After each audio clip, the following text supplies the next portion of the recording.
හොඳයි අපි භාග පාඩමේ පුනරීක්ෂණ අභ්‍යාස බලමු කොහොමද කියලා. එතකොට පළවෙනි පුනරීක්ෂණ අභ්‍යාසයේ පළවෙනි ගාන. එහෙම තියෙනවා. මේක කියනවා ඒකක භාග අපිට මෙතනින් තෝරලා දාන්න කියලා කියනවා. ඒතර ඒකක භාග කියන්නේ ලවය එක තියෙනේමනේ. බලමු එතකොට මේ තියෙන්නේ 7න් 1 ඊපස්සේ 3න් 1 15න් 1 මේවට තමයි ඒකක භාග කියන්නේ. එක තියෙනව නෑනේ. හරි. ඊට පස්සේ නියම භාග කියන්නේ මේ ඒ කියන්නේ හරයට වඩා ලවය අඩු ඒවා. ඒ කියන්නේ දැන් මේක ගත්තම 5ට වඩා 4 අඩුයිනේ. එතකොට මේක නියම භාගයක් යනවා.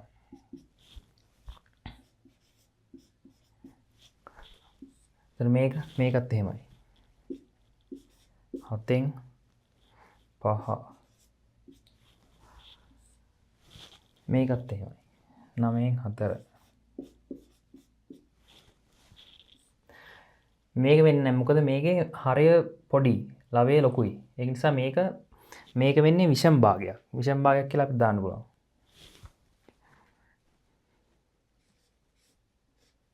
හතරෙන් 9 මේකත් විෂම භාගයක්. මොකද ලවය ලොකු වැඩි. මේක නියම භාගයක්.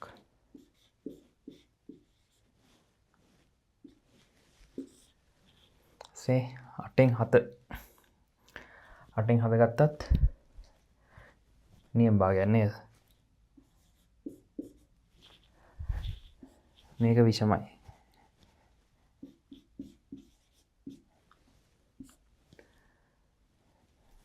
මේක නියමයි. නියම භාගයක්. 7න් 22 ගත්තම ඒක වෙල විෂම භාගයක් යනවා.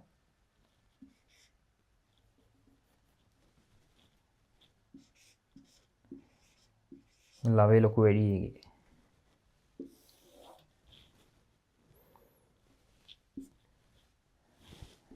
මේක විෂම භාගයක්. 7න් 8 මේකත් විෂම භාගයක්. ඔහොම තමයි පළවෙනි ගාන එන්නේ. හොඳයි දෙවෙනි ගාන බලමු. දෙවෙනි ගාන කියලා තියෙනවා මේ මිශ්‍ර සංඛ්‍යාවක් දීලා තියෙනවා. ඒක අපිට විෂම කරන්න ඕන. විෂම භාගයක් කරන්න ඕන. එතකොට අපි ඒක මොකද කරන්නේ? 2 හිම්ම ලියාගත්තා. ඊට පස්සේ දෙවරක් 2 4යි 4යි 1යි 5යි කියලා දැම්මා. මෙතන කොහොමද? 5 එහෙම ලිව්වා. 5 වරක් 1 5යි 5යි 3යි 8යි. මෙතන 6 6ක් 6 වරක් 3 18යි 18යි 5යි 23යි. එහෙම තමයි විෂම කරන්නේ. ඊට දැන් මෙතන විෂම භාගයේ මිශ්‍ර සංඛ්‍යාවක් කරන්න ඕන. එතන මොකද කරන්නේ? දෙකම එහෙම ලියාගත්තා. ඊට පස්සේ 4 2 වගේක් තියනවද? 3යිනේ තියෙන්නේ. 2 3 6යි එකක් ඉතුරු වෙනවා. ඒක මෙතනින් දාගත්තා. 3 එහෙම ලියාගත්තා. 16 3 වගේ 5ක් තියෙනවා. 3 අර 15යි එකක් ඉතුරු වෙනවා. 5 එහෙම ලියාගත්තා. 22ට 5 ඒවා 4යි කීයක් ඉතුරු වෙනවද? 2ක් ඉතුරු වෙනවා. 4 5 20යි 20යි 2යි 22යි. ඔහොම තමයි දෙවෙනි ගාන. හරි තුන්වෙනි ගාන බලමු. තුන්වෙනි ගාන මෙහෙම දීලා තියෙනවා. හිස්තැන් ටිකක් පුරවන්න. එතකොට 4න් 1 වැඩි කරලා තියනවා හරය 3න්. එතකොට අපිට ලවයක් 3න් වැඩි කරන්න වෙනවා. 3 අරක් 1 3යි. 3 දාන්න පුළුවන්. මෙතන 3 වැඩි කරලා තියෙන කියන්නේ 4න්නේ. 4ක් 3 12. එතන මේකත් 4න් වැඩි කරන්න ඕන. එතකොට කී දෙන්නේ? 8යි. මේක වැඩි කරලා 2න් මේකත් 2න් වැඩි කරන්න ඕන. 4ක් 2නේ 14 වෙලා තියෙන්නේ. 4යි. මේක ලියන්න පුළුවන් අපිට බෙදලා 4ෙන් බෙදන්න පුළුවන් නේ. එතකොට 4ෙන් බෙදුවොත් 4යි 4 4 හරි 4ට 4 1යි. ඔහොම. මේක 5 ඇවිල්ලා තියෙනවා. 5 එන්නේ 20 4ෙන් බෙදුවොත්. එහෙනම් 4ෙන් බෙදන්න පුළුවන් උඩත්. එතකොට 8 4ෙන් බෙදුවම 2යි.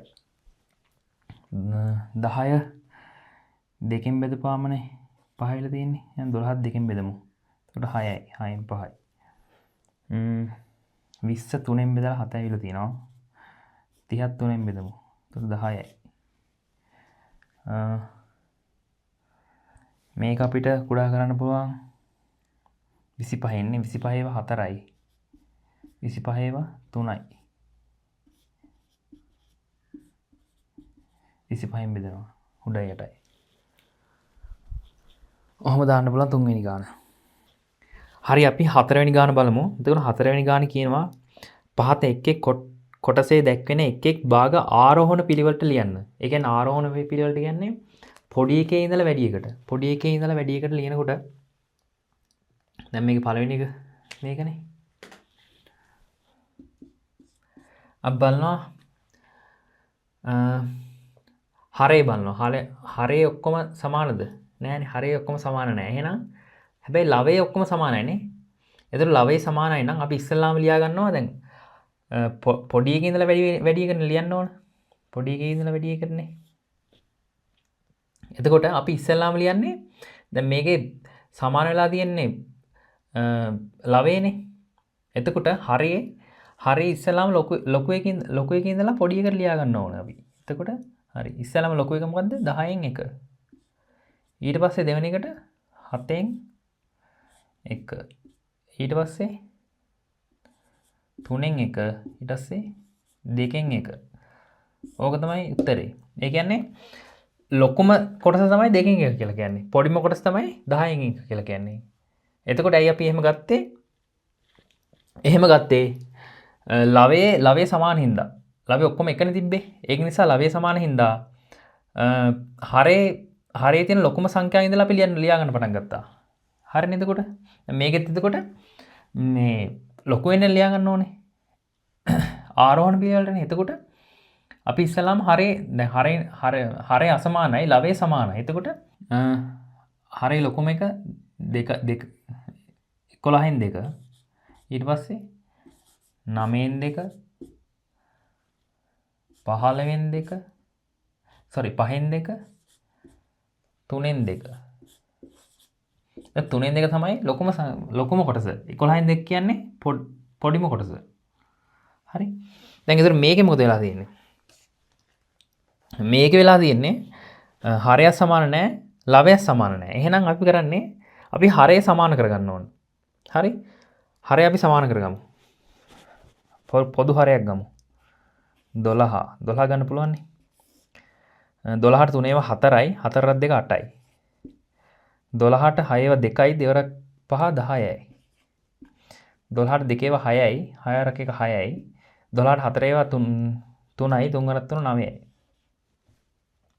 ඔහොමනේ. එතකොට දැන් අපි උඩ එකේ ලිව්වේ ලොකු එකේ ඉඳලා. දැන් මේකේ සමාන වෙලා තියෙන්නේ මොකද්ද? හරය සමාන වෙලා තියෙන්නේ. එහෙනම් මේකේ පටන් ගන්න ඕන පොඩි එකේ ඉඳලා ලියන්න පටන් ගන්න ඕන. හරි? එතකොට එන්නේ පොඩි එක මොකද්ද? මේකෙන් පටන් ගමුකෝ ඒක. 12න් 6 12න් 8 12න් 9 12න් 10. ඔහොමනේ. හරි. එතකොට දැන් මෙතන මේක ඊට පස්සේ පොඩි කරන්න ඕනේ. ඒ කියන්නේ 12 කියන්නේ 12න් 6 කියලා ගත්තේ මොකද්ද අපි? 12න් 6 කියලා ගත්තේ මේ දෙකෙන් එකනේ. ඊට පස්සේ 12න් 8 කියන්නේ 3න් 2. ඊට පස්සේ 12න් 9 කියලා ගත්තේ 4න් 3. ඊට පස්සේ 12න් 10 කියන්නේ 6න් 5. දැන් ලොකුම කොටස මොකක්ද? 10න් 5. මේකෙත් එහෙම කරමු. මේකෙත් පොදු හරයක් ගන්න වෙනවා අපිට. දෙකම අසමානයිනේ. ලවයත් අසමානයි. හරයත් අසමානයි. එතකොට 40 ගත්තත් පුළුවන් නේද? 40ට 5 8යි. 8 4 32යි. 40ට 8 5යි 5 5 25යි. 40ට 4 10යි 10 වරක් 3 30යි. 40ට 2 20යි 20 වරක් 1 20යි. හරි ඊට පස්සේ 32 අපි ලියන්න ඕනේ ඉස්සල්ලාම පොඩි මේක. එතකොට පොඩි මේක ඇවිල්ලා 20නේ. 20 කියන්නේ දෙකෙන් එක. ඊට පස්සේ 20 ගාවට 25 8න් 5. ඊට පස්සේ 30 4න් 3. 4න් 3 ගාවට 5න් 4. ඔහොම තමයි වැඩි වෙන පිළිවෙලට ලිව්වම එන්නේ.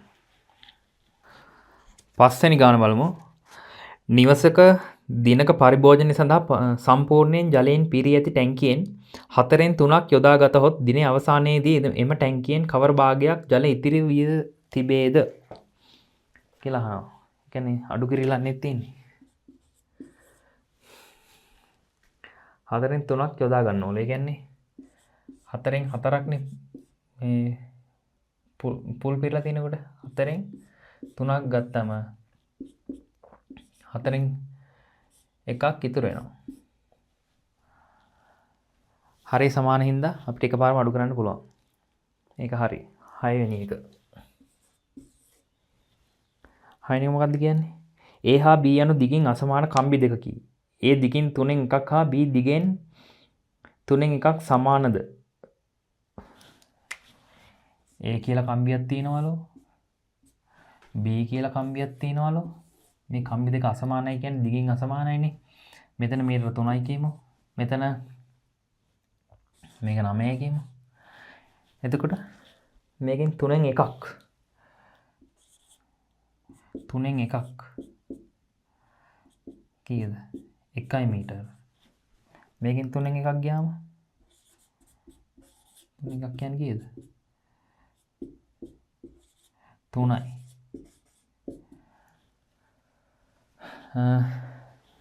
සමානද? සමාන නෑ නේද? ඒ කියන්නේ ඇයි සමාන නැති වෙන්නේ? කම්බි දෙක අසමාන නිසා. කම්බි දෙක අසමාන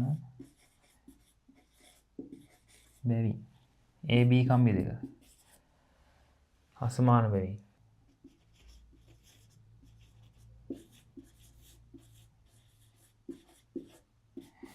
තුනේ එකක් අසමාන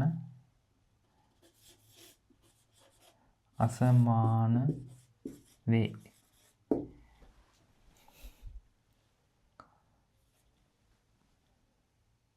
හත්වෙනි ගාන මේ වගේ රූපයක් දීලා තියෙනවා. ඉතින් රූපය දැක්වෙන ආකාරයට සමාන කොටස් 8කට වෙන් කර ඇති වෘත්තාකාර තහඩුවකින් අඳුර කර දක්වා ඇති කොටස් දෙක කපා ඉවත් කළහොත් ඉතුරු වෙන ප්‍රමාණය තහඩුවෙන් කවර භාගයක්ද? 8න් 2ක්නේ කපලා ඉවත් කරලා තියෙන්නේ. එතකොට 8න් 2ක් අඩු කරන්න ඕන. එතකොට 8න් කීයද? 8න් 6යි. දෙවෙනි එකේ මොකද්ද කියන්නේ? දෙවෙනි එක ඉතිරි කොටසින් හරියටක් මුළු තහඩුවෙන් කවර භාගයක්ද? ඒ කියන්නේ මේ 8න් 6න් දෙකෙන් එකක් කියන්නේ කොච්චරද කියලා අහනවා. මේක විසඳන හරිනේ. 1යි එතන 3යි. 8න් 3යි. 8න් 3යි. 8 වෙනි ගානේ පළවෙනි එකේ සුළු කිරිල්ලක් තියෙන්නේ බලමු. හරයන සමානයි. එතකොට 5යි 9යි. 5න් 9යි. B 30 ගන්න වෙන්නේ. 30 ගත්තොත් 30ට 2 15යි. 15 සරක් එක 15යි. 30ට 3 ඒවා 10යි. 10 2 20යි. 30ට 5 ඒවා 6යි. 6 4 24යි.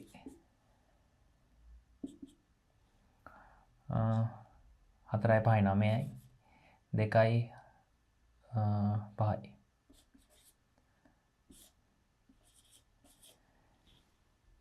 තිහෙන් 59. තිහෙන් 59 කියන්නේ 30යි 1යි 59න් 30ක් ගියාම කීයද? 9යි 29යි. උත්තරය ඔබ 3න් 2යි. බලමු. 4යි 4ක් 2 8යි 9යි. 3යි 3 අරක 3යි 4යි 5යි. 12නේ 12 තමයි ගන්න වෙන්නේ. පොදු හරයක් ඉදිරියට 12 ගත්තා.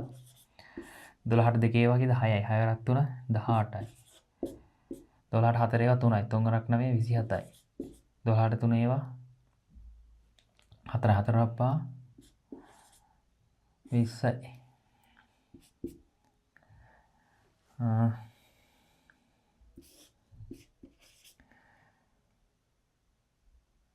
15යි එකක් ඉතිරි 7යි 4යි.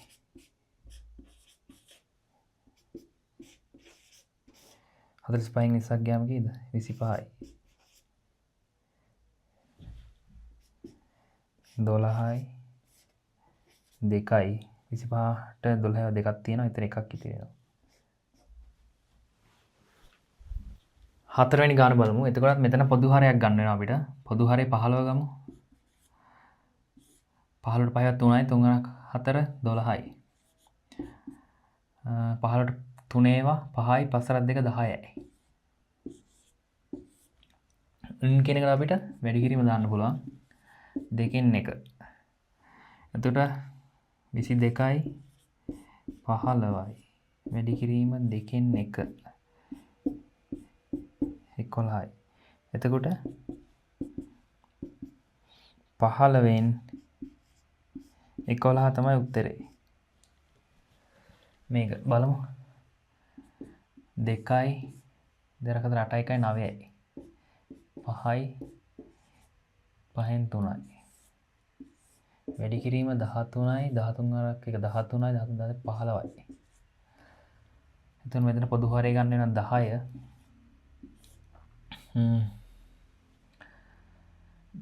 10ට 2 5යි. 5 අරක් 9 45යි.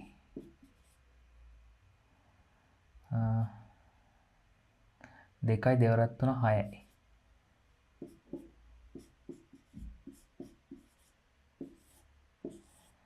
එතකොට 10යි 45න් 6ක් ගියාම 39යි. වැඩි කිරීම 15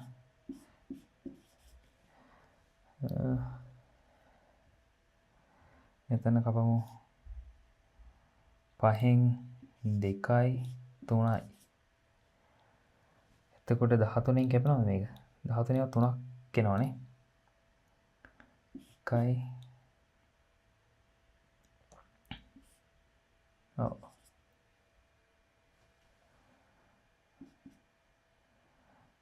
එතකොට 3 3 9යි. එතන 2යි. එතකොට 2යි 8යි 9යි. ඊළඟ එක 5 අරක 1 5යි 6යි 7යි. 7න් 5 එකතු කිරීම 4. බෙදීමක් තියෙන එක වැඩි කිරීමක් දාලා උඩයට මාරු වෙනවා මේ පැත්ත. එතකොට ඔහොම. මෙතන 2කින් කැපෙනවනේ 2යි. මෙතන 5ට කැපෙනවා මේක. මේක ඊට කැපෙනවා. එතකොට ඉතුරු වෙන්නේ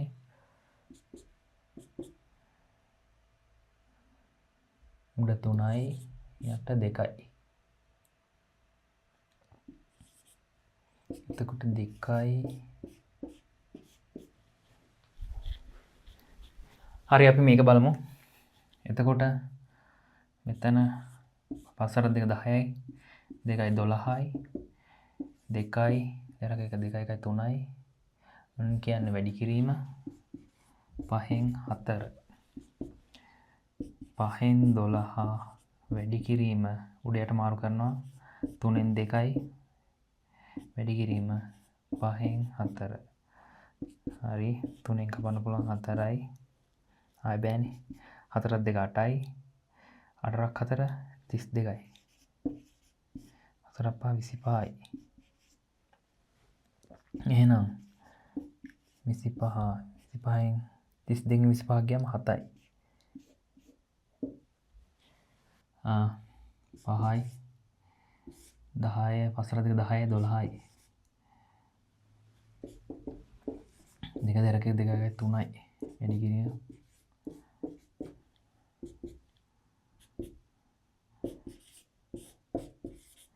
වැඩි කිරීම දැම්මා උඩයට මාරු කරා.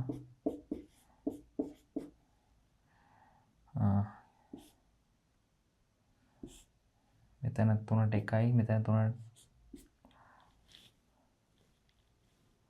එකම ගානද ලියලා තියෙන්නේ. එකම ගානේ තියෙන එතන.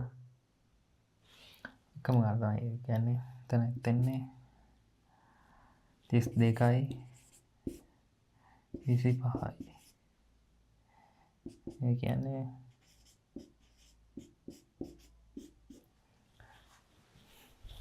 නවවෙනි ගාන බලමු. රුපියල් 500ක් රැගෙන පොලට ගිය අම්මා එම මුදලින් එළවලු ගැනීම සඳහා රුපියල් 300ක්ද බලමු. 500 300ක් ගිහලා තියෙනවා මොකටද? එළවලු වලට. එළවලු පළතුරු ගැනීම සඳහා 150යි.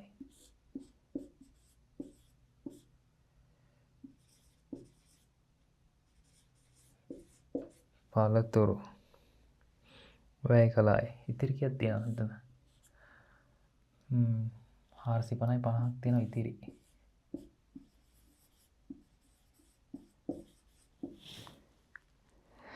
මුදලින් කවර භාගයක් එළවලු ගැනීම සඳහා වියදම් කර තිබේද? 500න් 300න්නේ.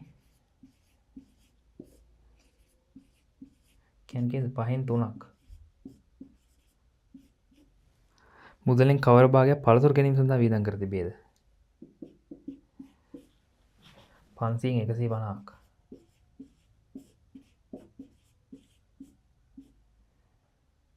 මෙතන 10යි. මෙතන 5ව 3යි. 10න් 3ක්. තුන්වෙනි ගාන. බඩු මිලදී ගැනීමෙන් පසු ගෙන ගිය මුදලින් 4න් 1ක් ඉතිරි කර ගැනීමට ඇය කලින් අදහස් කර තිබුණි. නම් ඇගේ අදහස ඉටු වී ඇද්ද? ඔබේ පිළිතුරට හේතු දක්වන්න. ඒ කියන්නේ ඉතිරි වෙලා තියෙන රුපියල් 50ක් ඉතිරි වෙලා තියෙනවනේ. ඒක මුළු මුදලෙන් 4න් 1ක්ද කියලා අහනවා. බලමු 500න් 4න් 1ක් කියන්නේ කීයද කියලා. තුන්වෙනි ගාන.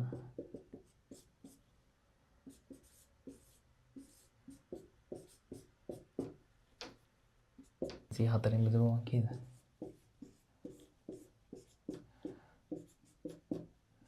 10ක් ගත්ත 10ට 2යි. 2 8යි 2ක් ඉතිරි 20යි. 20ට කීයද? 4 5 125යි. 125යි. රුපියල් 125ක් එකතු වෙන්න ඕන. ඉතිරි වෙන්න ඕන. එහෙම වෙලා නැහැනේ. 50 ඉතිරි වෙලා තියෙන්නේ. එතකොට අදහස ඉටු වී නැත කියලා තමයි දාන්න වෙන්නේ නේ. නැත්නම් මොකද ඉතිරි වෙන මුදල රුපියල් 50යි. ඊට අදහස් කරලා තියෙන්නේ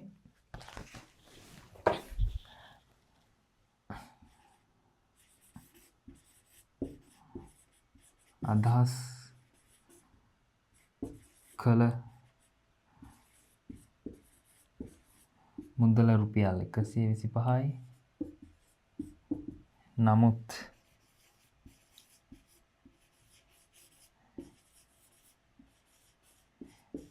ඉතිරි වී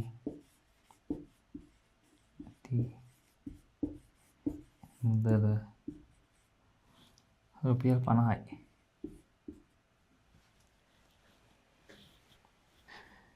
දහවෙනි ගාන.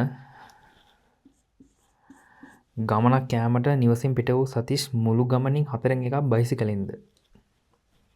4න් 1ක් බයිසිකලෙන්.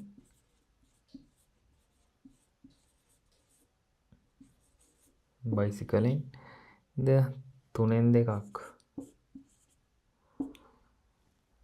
බසයෙන්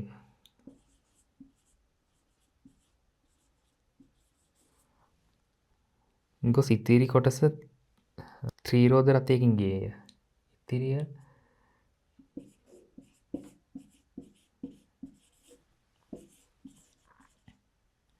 යකින් ගියේය. බයිසිකලෙන් හා බසයෙන් ගිය මුළු ප්‍රමාණය ගමනේ මුළු දුරෙන් කවර භාගයක්ද? බයිසිකලෙන් හා බසයෙන් ගිය මුළු දුර ප්‍රමාණය. එතන 4න් 1යි 3න් 2යි එකතු කරා නම් හරියනේ. 12යි 12ට 4 ඒවත් 3යි. 3 අරක එක 3යි. 12ට 3ව 4 4ක් 2 8යි. 12න්